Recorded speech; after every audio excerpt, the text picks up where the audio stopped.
Today we're going to talk about uh, two subjects. The first is what is revealed through higher self yoga, looking at it from that point of view. What is the aim, or in our recorded accounts of higher self contact and higher self experiences, what wisdom is revealed, what teachings are transmitted. And the second thing we'll go into is the development of continuous mindfulness for the purpose of experiencing more lucidity in dreams or having greater clarity in out of body experiences. So, a good quote from Namkai Norbu on this point. It's not verbatim, but in his book, Dzogchen, The Self Perfected State, he says that the final stage is called the Great Completion, and it's in which the practitioner is continuously aware in the waking state, but also in all states. So the dream state and also dreamless sleep. The experience of dreamless sleep in Dzogchen is called clear light yoga. It refers to the state of consciousness where the dreamscape completely dissolves and the mind rests in this emptiness and natural luminosity. And then another dreamscape emerges from this. So throughout the night, between dreams and dreamless sleep, it's possible to be continuously aware.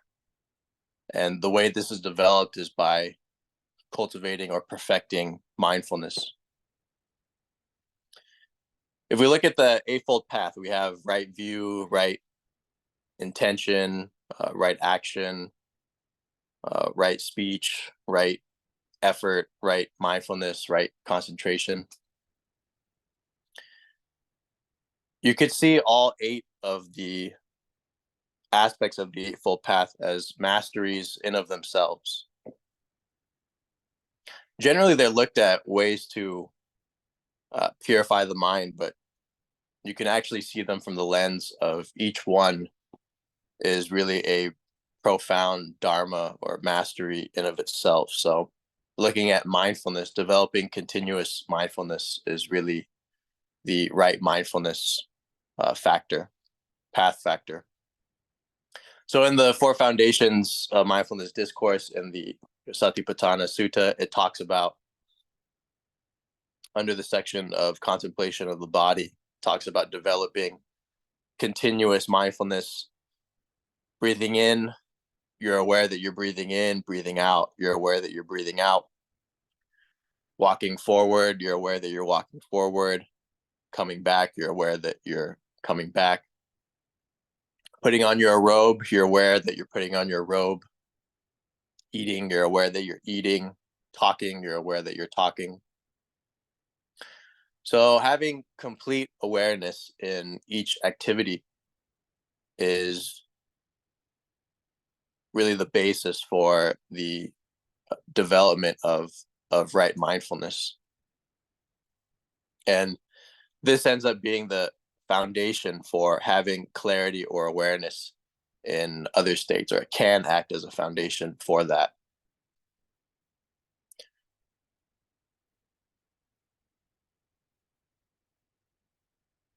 For higher self yoga, when we think of classic examples of it, like the conversation between Krishna and Arjuna, what was revealed in the Bhagavad Gita, if you go and read it, you'll see that it's clearly a training and development program for consciousness. It talks about it from the relative level, the various kinds of yogas that a person does, bhakti yoga, raja yoga, developing sense restraint, And it also talks about the fruit, so the aim or the goal of yoga, samadhi, self-realization, realization of the absolute. So the Gita is a very good example of a teaching that contains both wisdom at the relative level, instructions at the relative level, and then the fruit of the absolute or the level of self-realization. So in instances of higher self contact, there are specific things that are revealed, teachings or transmitted, wisdom is revealed. And my perspective on the Gita itself is that Arjuna is actually an emanation of Krishna, or of a deity that exists at that very high plane of consciousness.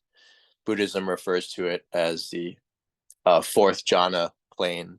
So there are many levels of existence, and from the summit of the form-based realities are these super intelligences that dream or generate these emanations that we call incarnations or lives in earth and similar reality systems or similar learning systems.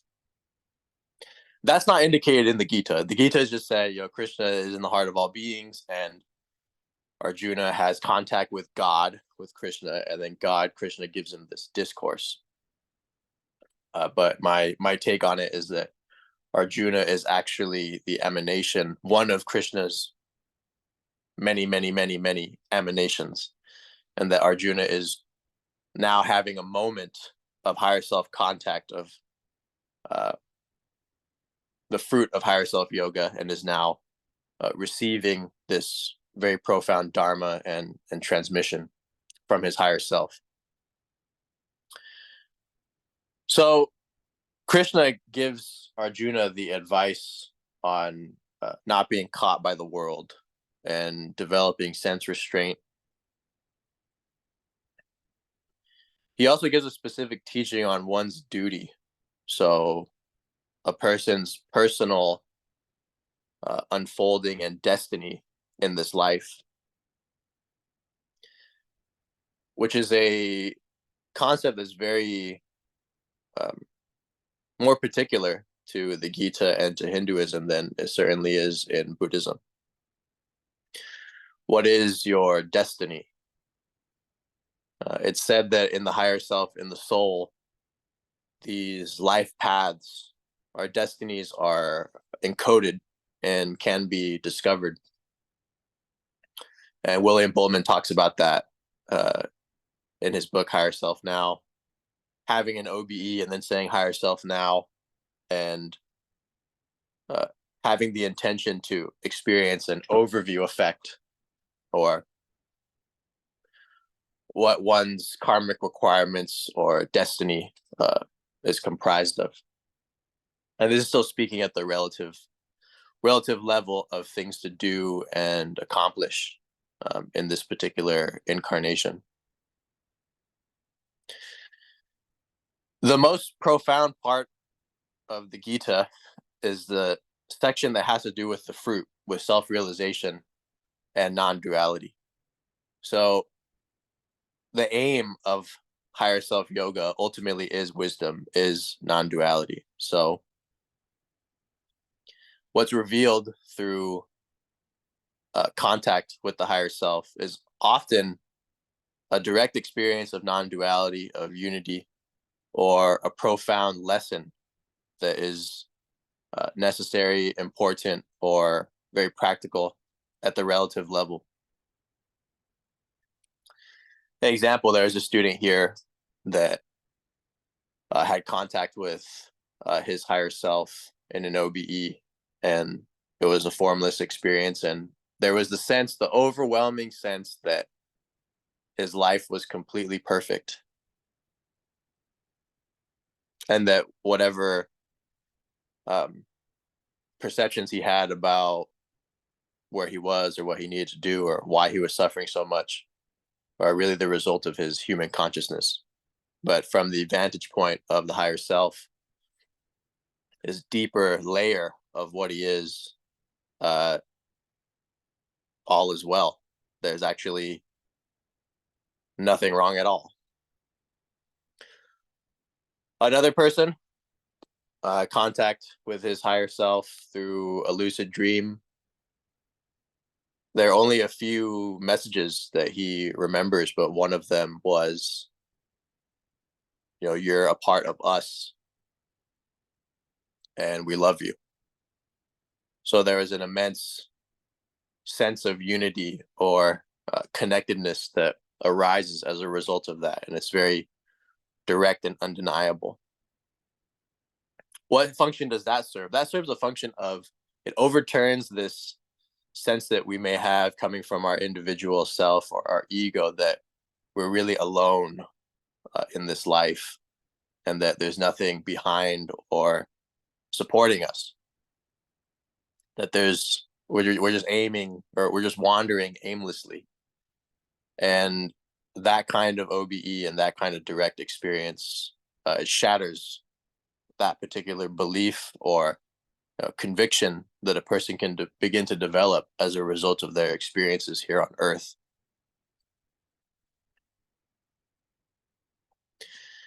It being the case that the one of the fruition realizations or wisdom teachings that's revealed through higher self contact is non-duality, it makes sense that you are guided to specific non-dual teachings and to specific teachers that possess or that emanate that specific energy. What happens in the presence of a teacher, whatever their configuration or kind of realization they have, is by being in the presence of that person, it's like how uh, higher levels of electrical voltage, they always will transfer or transmit to lower levels of electrical voltage. It's the same way with the relationship between teachers and students. The charge is transferred, not even intentionally, it just happens. So when people spend time with me in person or even through these sessions, they start to have more lucid dreams and out of body experiences, or they'll experience sleep paralysis, things like that. So whatever is emanating from the person that you're learning from is what will naturally begin to arise in the students, not just through the teachings or the things that are said, but through the actual this invisible transmission of knowledge and energy.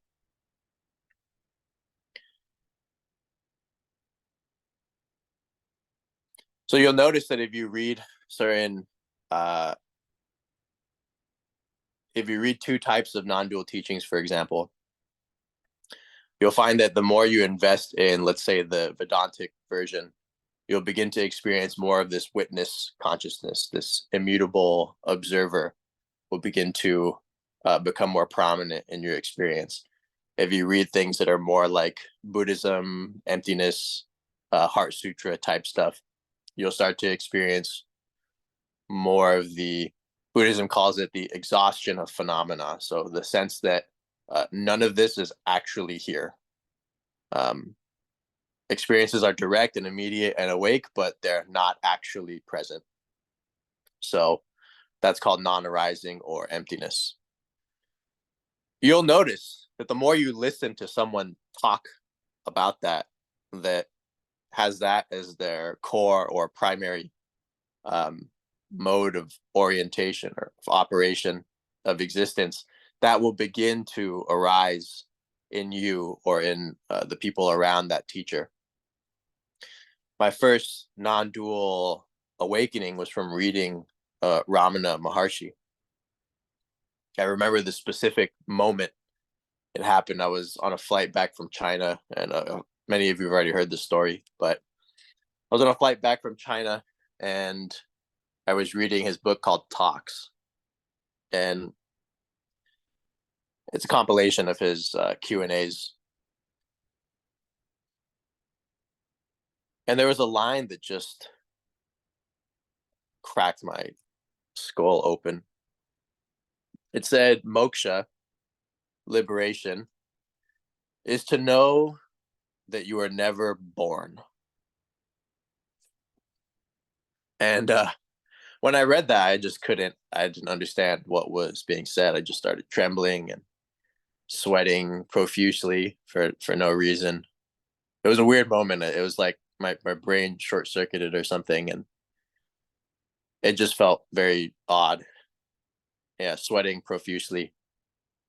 I get off the plane, and the next day I'm driving, and like that sense of separation between uh, me and objects just vanished. There was no sense of separation between me and the car, or me and the road, or me and the people in their cars, or me and the sky. All of that became this profoundly awake consciousness. And then I realized, oh, that's why they call this awakening. Like, it's not just awakening to things, or awakening to a specific truth.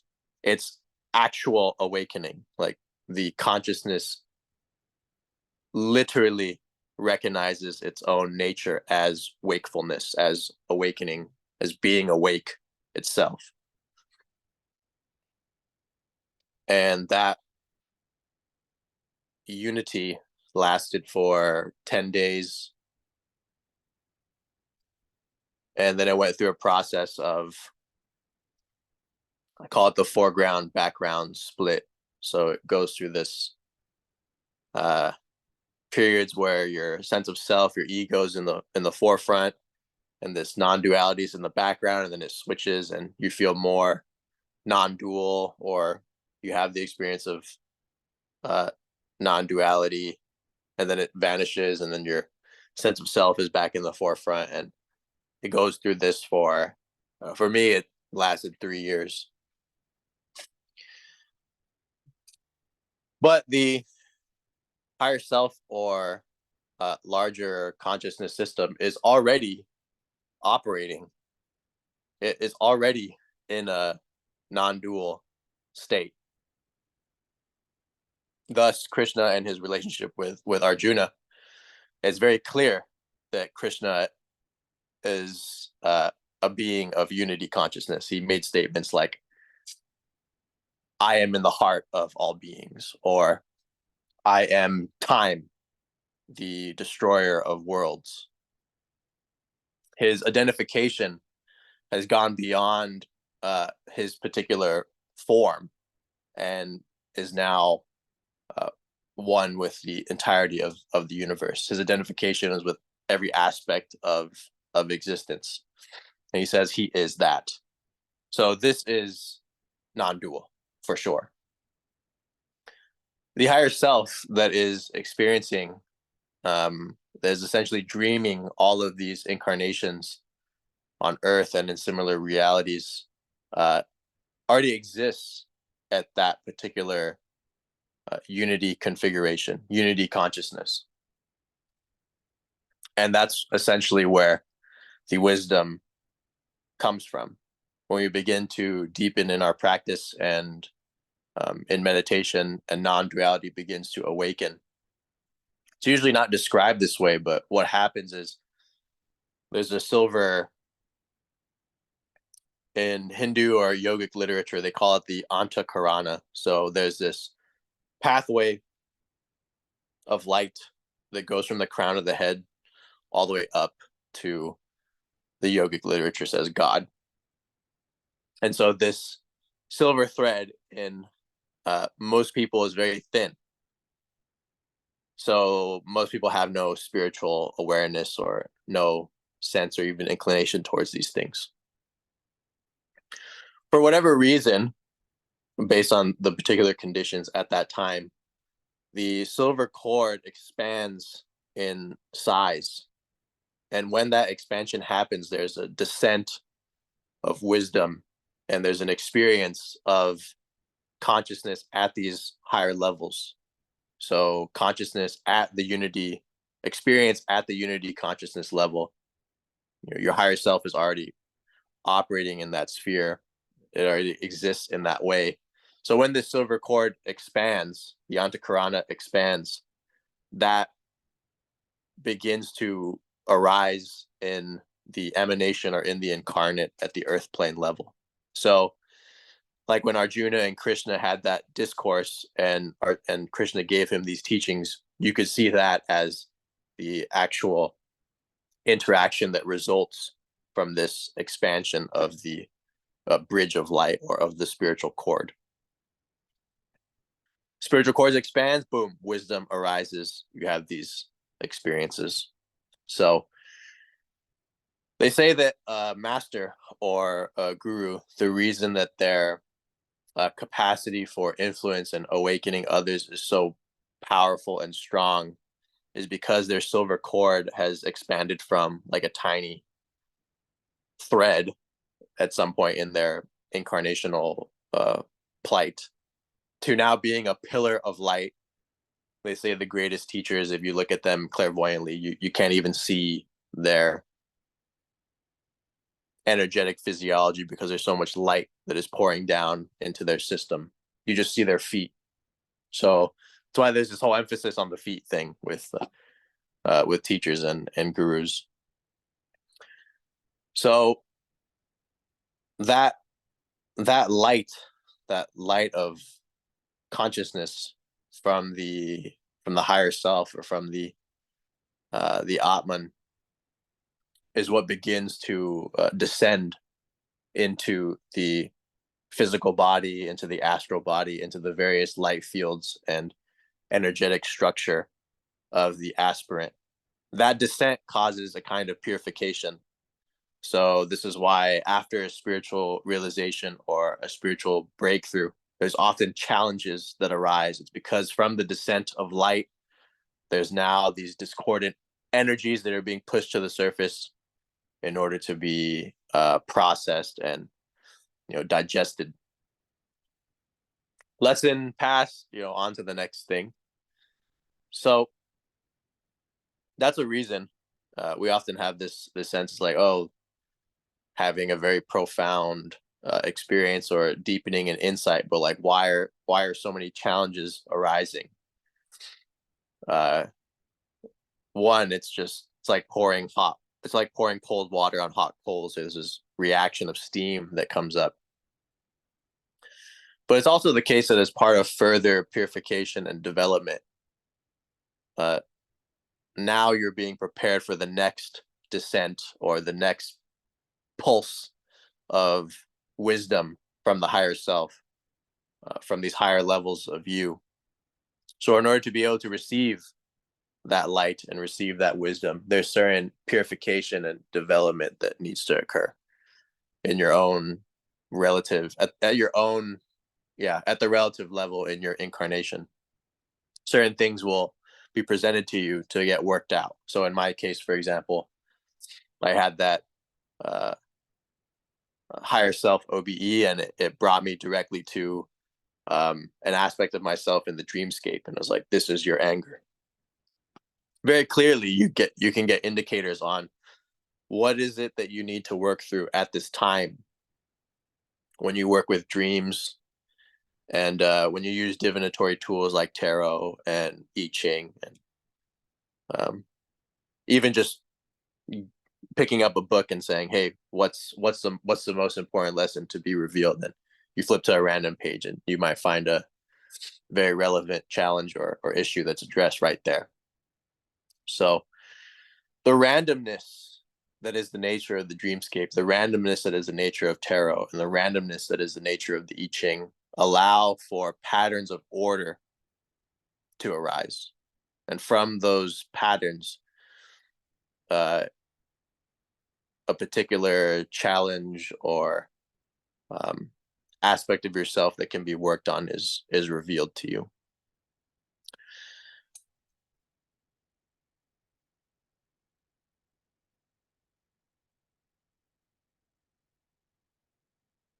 So non-duality being the primary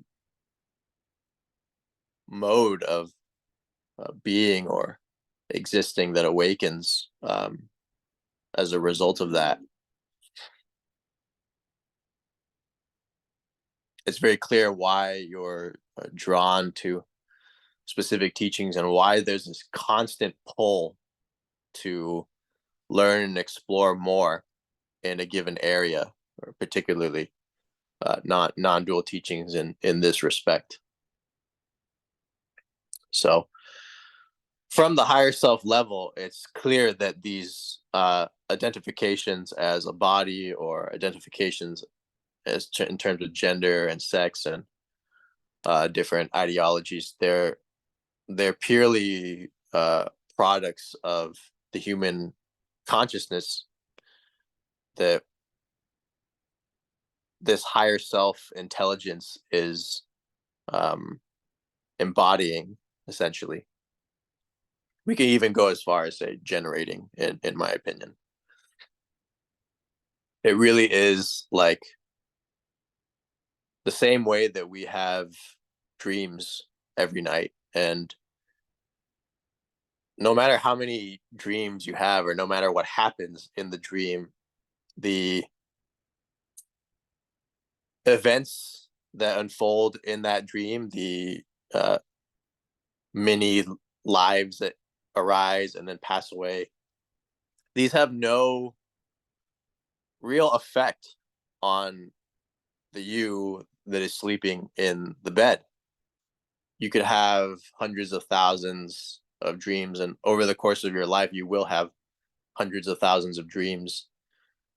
But these, unless you're doing dream interpretation or you're haunted by your dreams, they don't really have an effect on your mind body consciousness that is anchored in this particular reality. It is the same in regards to the higher self, the aspect of ourself that's at that Krishna managers of reality level of existence. And this is part of when Krishna makes a statement that the Atman is not slain, the Atman is not destroyed, the Atman does not die. It's a reference to the fact that at our higher self cosmic consciousness level, there's no death, at least not death as we define it here in our human existence. When we look at our dream characters, we can see the dream character as living and dying. Like the dream arises, that whole drama unfolds, and then the dream passes, the dream character dies. But we have no sense that that is happening to us. It's the same when you enter the higher self plane and you see your incarnations from the mainframe. There's data that's being collected and transmitted. There's an awakening that is happening for all the incarnates. There's really this guidance that's occurring, and there's so much love that is essentially descending from the higher self plane. But that level of you that is omniscient, that is so advanced in comparison to the human consciousness, it's not affected by any illness, sickness, disease, drama, challenges, obstacles, life, death, anything that happens. It doesn't touch the Atman. So, in that sense, Buddhism's very doesn't like to use the word immortal or immortality because by the nature of things as they are, everything's impermanent. But when you compare the higher self existence, higher self consciousness, you compare Krishna to an Arjuna, that distance in development and intelligence is as if Krishna were an immortal or were omniscient. It doesn't mean that we don't know. I don't know if the higher self at some point vanishes and is reabsorbed into some even more refined or advanced form of consciousness. It could be that that's the case. So may not be completely immortal or unenduring, but in comparison to the human life, especially the duration of a human life, this thing is very, very, very ancient. I think Krishna even refers to himself as the ancient one. So that gives you an example of that. From the higher self and from the mainframe, it's very clear that it has access to past, present, and future. So a perception of time occurring forward or in a linear fashion is really the result of our human consciousness. In the levels of you that are beyond human consciousness, you'll see that that's not how it works. You can just jump from what we consider past or what we consider present or parallel and what we consider future, jumping through time in the same way that we would move through space.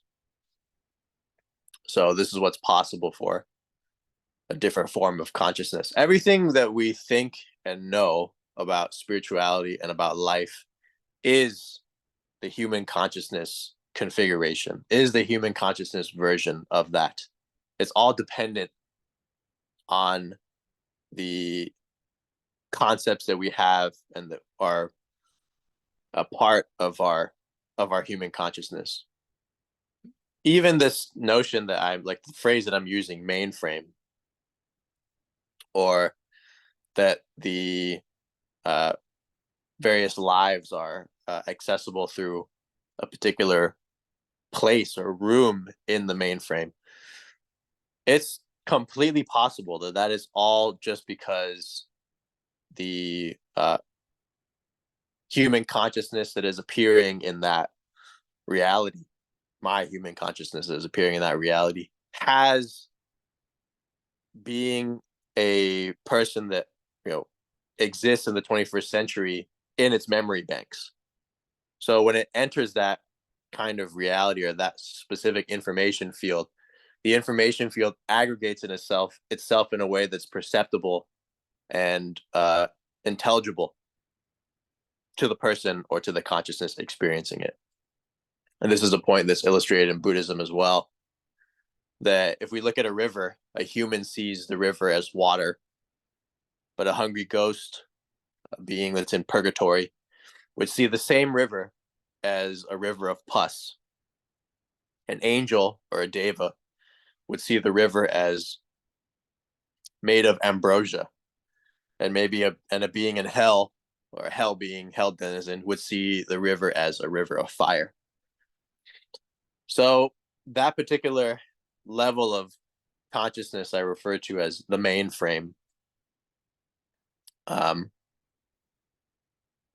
It's possible it's only a mainframe because I exist. Ryan was born in the 21st century and uses technology.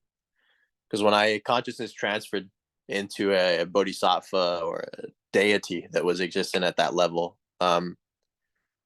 the life personalities matrix, it didn't appear on screens. It only appeared on screens when I was there. But when I appeared as one of the beings that was at that level, it was completely different.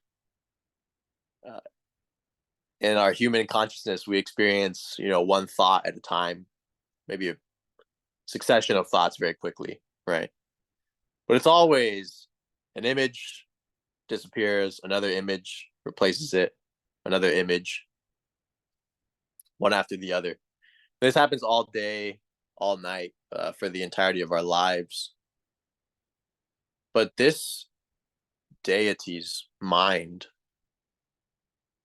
like we close our eyes and there's just blackness and this wisps of thought, but this deity's mind, its mind's eye was a vortex of images. Like imagine a whole sky full of windows, tiny windows, and each window was another self in another world, another emanation, spinning vortex of countless windows. And it was dreaming all of them. So it was really nowhere in the sense that this being was established in the exhaustion of all phenomena and emptiness, but everywhere in the sense that its emanations were in countless worlds, countless realities, and spinning movement, just realities, countless realities within its own mind's eye. So how experience is structured for that kind of being is completely different from how it's structured to us. Even when I had the consciousness transferred to that being, I didn't experience uh the infinities of those realities all at once. I just saw the vortex of those windows, of those portals. But I didn't. It's not like I experienced, 100,000 existences simultaneously. The most number of existences or consciousnesses I've experienced simultaneously is only 3. So, a deity, the higher self, your higher self, is experiencing thousands, tens of thousands, or hundreds of thousands of lives simultaneously. So it's completely omniscient as far as you're concerned. So when a person has contact with the higher self and they say, I had contact with God, with omniscience, that experience of omniscience, of being everything or of experiencing multiple realities simultaneously, is because the higher self, its existence is of that nature.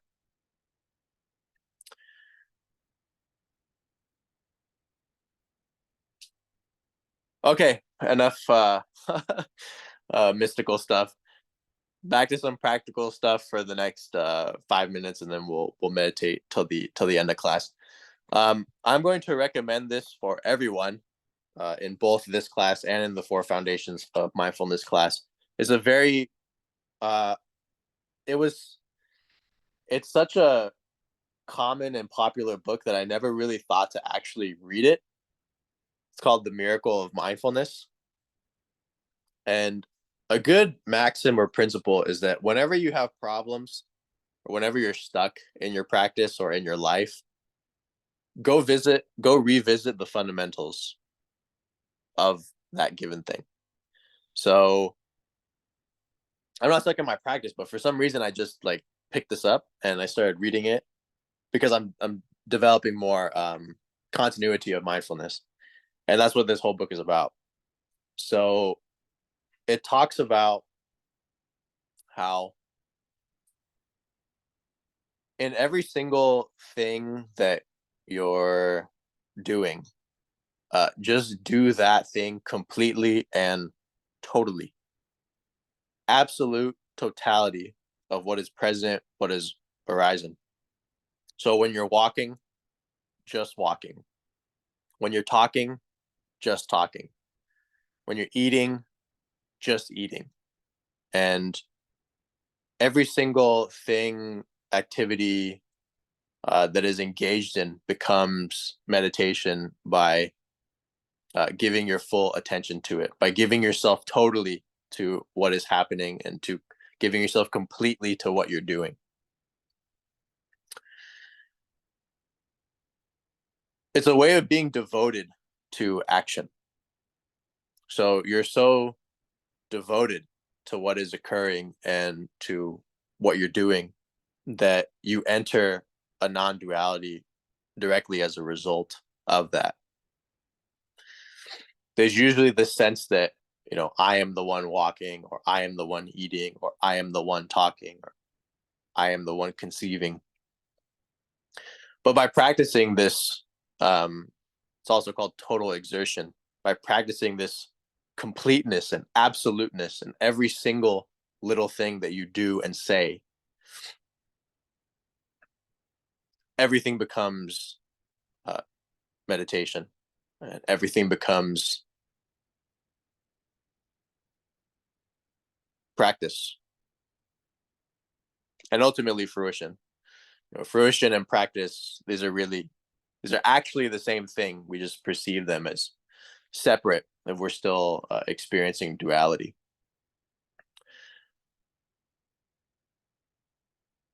When you're meditating, when you're showering, when you're walking, every single little thing that you do, if you just devote yourself completely to that activity, it becomes part of your practice. The reason that we feel that the phone or that various things that we need to do are always taking away our time is because we designate certain activities as being our time and other activities as being other people's time. But really, whether you're doing your time or what you classify as other people's time, that's you that is present in every single activity and in every single thing that you do. We feel that we don't have enough time or that we're so distracted because we're not really living. We're just like on autopilot. But by putting forth effort and applying yourself, devoting yourself to each moment, to what you're doing in every single activity throughout the day, you really begin to reclaim your mind and your life. There's a sense that things just get us by, and it's because they are. We're not really that present. So, because the mind has been habituated by a lifetime of distraction, we find that when we try to be mindful, it doesn't really last that long. When we try to be awake and alive in our activities, we're not able to do so for longer than 30 seconds or 40 seconds before the mind wanders. And like anything else, there's this period of adjusting, and there's an initial hump to get over. Because once you are committed and devoted, and you begin to attempt at this more and more and more, your mindfulness then turns into concentration.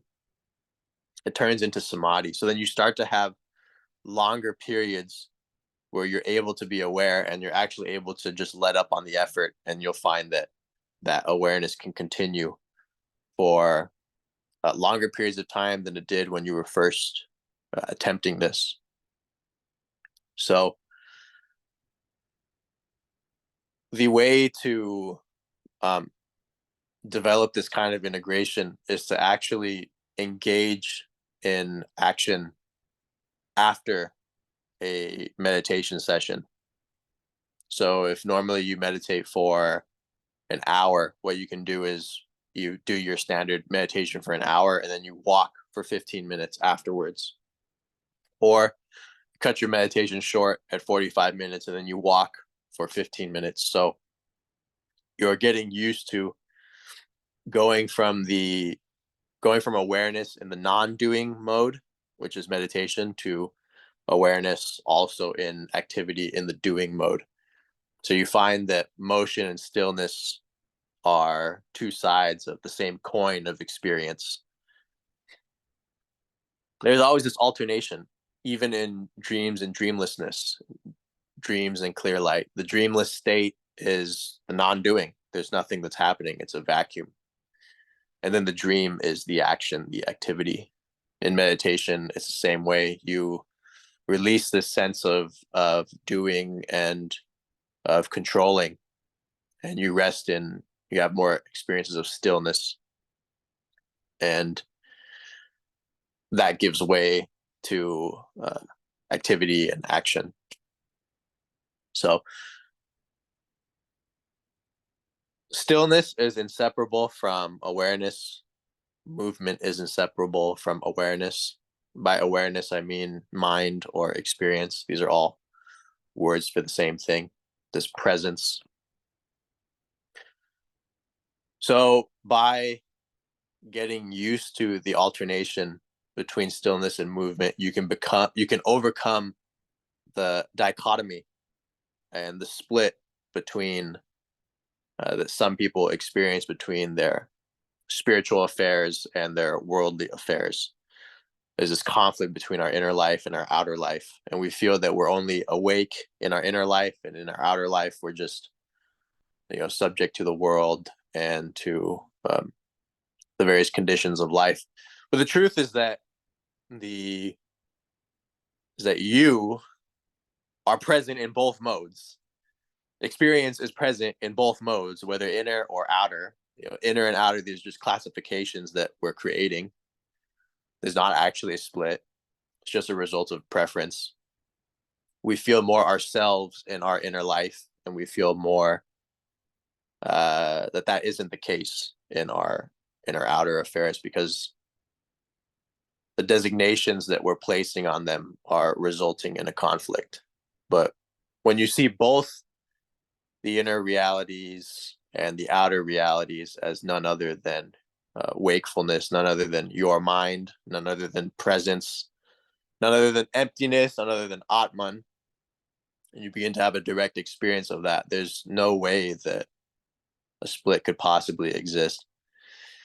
Sure, you'll have preferences. You'll like apple pie more than cherry pie, or you'll like cherry Coke more than 7-Up.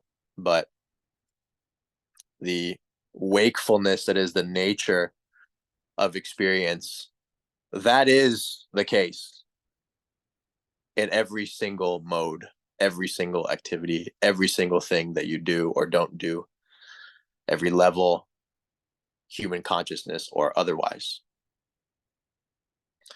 The words reality, experience, this moment, here, now, then, before, over there, over here, all of these words, it's all referring to, at least in the human configuration, what you're seeing, what you're hearing, what you're smelling, what you're tasting, what you're feeling, what you're thinking. Everything occurs in those spheres. Everything. Here is what you're seeing. There is what you're seeing, or hearing, or feeling. Literally every memory, every experience, anything that ever happens is this. But when you look for, let's say, hearing itself, or the sphere of seeing itself, you can't find it. All you can find is, you can't even find what is seen, actually. That's just what's apparent. But so this is the kind of insight, or the kind of sphere, how your consciousness begins to operate as a result of deepening your understanding of non-duality, or your understanding of experience. And it's also possible through higher self yoga that this becomes more so the case for you. There's so many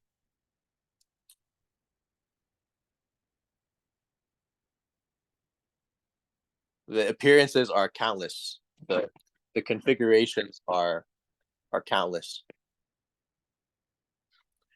So what you see, what you hear, everything that occurs in these spheres is just this unending stream of information. But when you begin to have this direct perception of the wakefulness of everything that occurs, of everything that is being experienced, it's almost as if it's this severer. They call the Diamond Sutra the Vajra Chideka Sutra, the Diamond Severer Sutra, because the diamond is the sharpest, or it can be refined to be the sharpest object. But the next word is severer. So what is it that's being severed? what is it that's being severed through higher self yoga? What is it that's being overturned through through practice, through meditation, through non-duality, through higher self contact? What is being severed is the misunderstanding, the ignorance that is based and built on identifications. That is what is being destroyed. That is what is being vanished. That is what is being severed. So Peter Brown put it very well in Yoga of Radiant Presence. He said, intelligence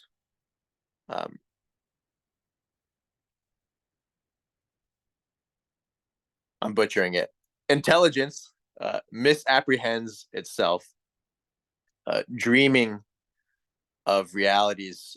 It takes them to be real, and thus suffers from its own imagined worlds.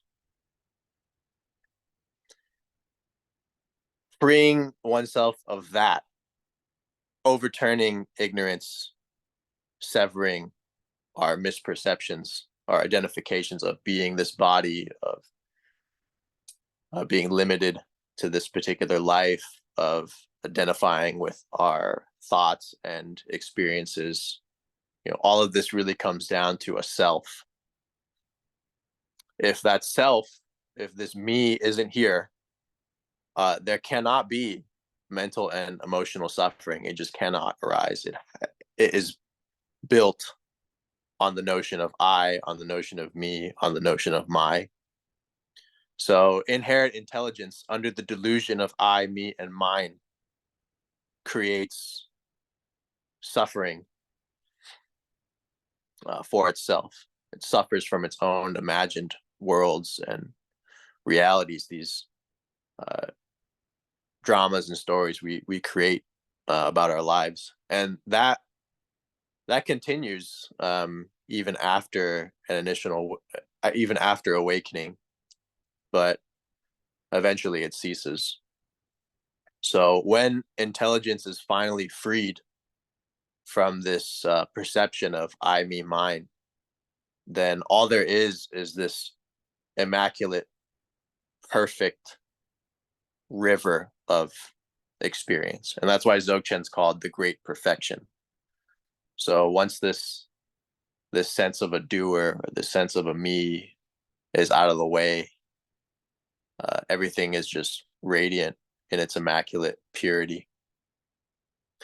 I was listening to an imam actually talk about this from the Sufi standpoint, and he put it so beautifully. It was really quite impressive. He said the highest level is when you aren't there. The highest level is when you are gone and there's only him, Allah. So the highest, I can't even say the highest, right? There can always be higher, but a level of realization is when this sense of me and of identification has vanished, and there's only reality. There's only intelligence. And for a time, even once a deep awakening has occurred, you'll find that the personality structure is also radiant presence, also awakening. The same way that this Buddha statue in front of me is awake, my feeling of a sense of self, if you feel into that, there's also an awakeness to it. All of your reactions and internal conditions that we classify as self, whether they be an aggregate of memories or specific experiences that we have, even inclinations that you have, things that you're interested in, we put all that together, we call that self. Every single little aspect of that soup is awake, all of it, just like that statue is, just like the screen is. So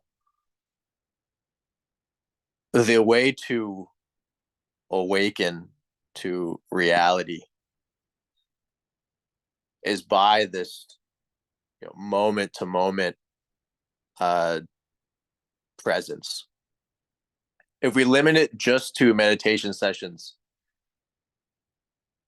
it's insufficient, in my opinion. You might get lucky, but even if you get lucky and you get this thunderbolt of awakening that just descends upon you, and the whole field overturned into consciousness, even if that happens, your life will continue to be assailed by distractions, even if that is your primary mode of existing. You won't actually live it because most of the time your mind is distracted. So even if you stumbled upon the gem of awakening, if you don't have developed or a mastery of mindfulness, it's like having this extremely rare jewel in your pocket and just not even acknowledging that it's there. So that's it for today. Let me end this recording. Jeez. Hey, Ryan, what was that book again? The Miracle of Mindfulness by Thich Nhat Hanh. Thanks. Miracle of Mindfulness.